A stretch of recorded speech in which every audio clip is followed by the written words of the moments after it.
Eh bien le bonjour, j'espère que vous allez bien et aujourd'hui on se retrouve pour une petite vidéo. Ouais, une petite vidéo qui va vous faire réfléchir. Ouais, moi aussi je pensais que j'allais pas en faire. Le bac approche et une matière fait peur aux élèves, la philosophie. Eh oui, vous l'avez compris, aujourd'hui on va parler de philosophie. Et pour faire ceci, on va répondre à quelques questions pour savoir si on a une âme de philosophe. Ouais, en gros je fais mes révisions avec vous, ouais. Tout de suite, première question.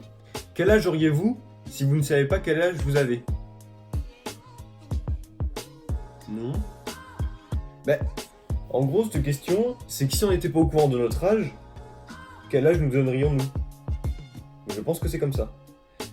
Bah, j'ai envie de te dire, bah j'en sais rien. Deuxième question. Si le bonheur était la monnaie nationale, quel job rendrait millionnaire? Ben là, je pense que ça dépend de chacun. Parce que pour chacun, on a tous un job qui nous fait kiffer. Que ce soit policier, pompier, travailler dans l'armée, soldat, prof, je sais pas moi, il y a plein d'autres métiers qui font rêver. Donc je pense que ça dépend pas de nous, mais ça dépend de chacun. Ouais, je crois. Ah, une question un petit peu intéressante. Si la durée de vie moyenne des humains devenait 40 ans, que changeriez-vous à la façon dont vous vivez aujourd'hui? Bah, je pense que je profiterais encore plus de la vie, je sortirais beaucoup plus souvent et je m'amuserais beaucoup plus. Mais je crois que dans une copie de bac, il faudra pas mettre ça. Non, bah, je pense qu'il faudra voir la vie autrement en fait. Faudrait pas genre se dire bon bah j'ai jusqu'à 70 ans donc ça à la limite je peux le faire demain. Non, je pense qu'il faudrait tout faire maintenant. Genre si on a envie de faire un truc maintenant, ben on le fait. Ouais, comme cette vidéo par exemple, j'avais envie de faire cette vidéo maintenant, ben je le fais maintenant. Ah non, quelques jours plus tard pour toi du coup. Pour cette question, on va répondre à un petit dilemme. Tueriez-vous pour éviter la mort d'un être aimé? Ben, je pense que oui, enfin du moins on le pense. C'est-à-dire que, je sais pas, par exemple, une personne tue quelqu'un de votre famille, ou votre copine, ou votre copain, ou vos meilleurs amis. Et imaginons qu'un mec tue votre mère, ben vous avez qu'une seule envie, c'est de vous venger. Mais l'envie n'est pas forcément vos actes. Oh putain.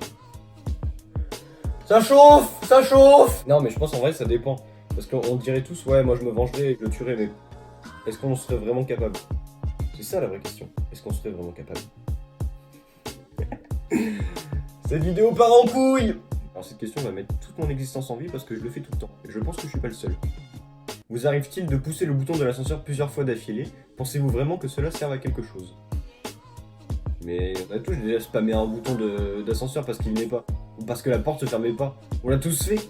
Bien sûr que oui, ça sert à quelque chose. C'est un effet psychologique et ça défoule. Donc oui, ça sert à quelque chose. Enfin, peut-être pas, mais psychologiquement, ça sert à quelque chose. Si vous gagnez 1 million d'euros aujourd'hui, quitterez-vous vos jobs? Bah ouais, je quitte mes jobs. Enfin mes jobs, ouais, parce que j'en ai plusieurs. Je quitte ma femme, je quitte mes amis, je quitte mes parents. Mes enfants, je les abandonne sur un coin de la route. J'ai pas d'enfants. Non mais forcément, genre si tu gagnes 1 million, forcément que tu... Ah, après ça dépend de ton boulot, genre. Si t'es un chef d'entreprise ou quoi que ce soit, ben tu vas peut-être pas quitter ton job parce qu'après, ben, tu vois, c'est ta société, tu l'as montée toi-même. Mais après, si tu t'es une personne lambda qui gagne bien sa vie, ben, 1 million, tu vois, ça peut lui faire vachement du bien. Et lui, il va peut-être se dire, je vais arrêter parce que j'aime pas mon travail. Donc tout va dépendre de ses conditions de travail, j'ai envie de dire. Non mais je veux bien te comprendre.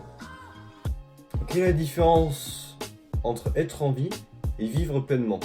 Laquelle de ces deux définitions vous correspond le mieux? Ben, être en vie, je pense que c'est avoir conscience qu'on est quelqu'un. Et vivre pleinement, c'est profiter de sa vie. Il faut m'arrêter! Je deviens Aristote là! Aristote, il est là! Là, il est ici là! Ah ouais, là, tu me cherches? Yes, allez hop, viens. Ah, bon Dieu. J'ai pris la grosse tête, ça y est. Vous rappellerez-vous de ce que vous avez fait aujourd'hui, dans 5 ans, et de ce que vous avez fait hier et avant-hier? Alors hier, oui, je m'en souviens, mais je sais même pas ce que j'ai mangé hier midi. Ça, c'est un peu con, ça. Qu'est-ce qui fait battre votre cœur? L'avez-vous déjà fait aujourd'hui? Qu'est-ce qui fait battre mon cœur? Ma respiration, mes actions, ma branlette de ce matin. Je sais pas, moi. Bien, bah, cette vidéo chill est terminée. C'était une petite vidéo, voilà, pour se remettre un peu dans la philosophie. Et puis, je vous souhaite bon courage pour les épreuves de bac qui arrivent.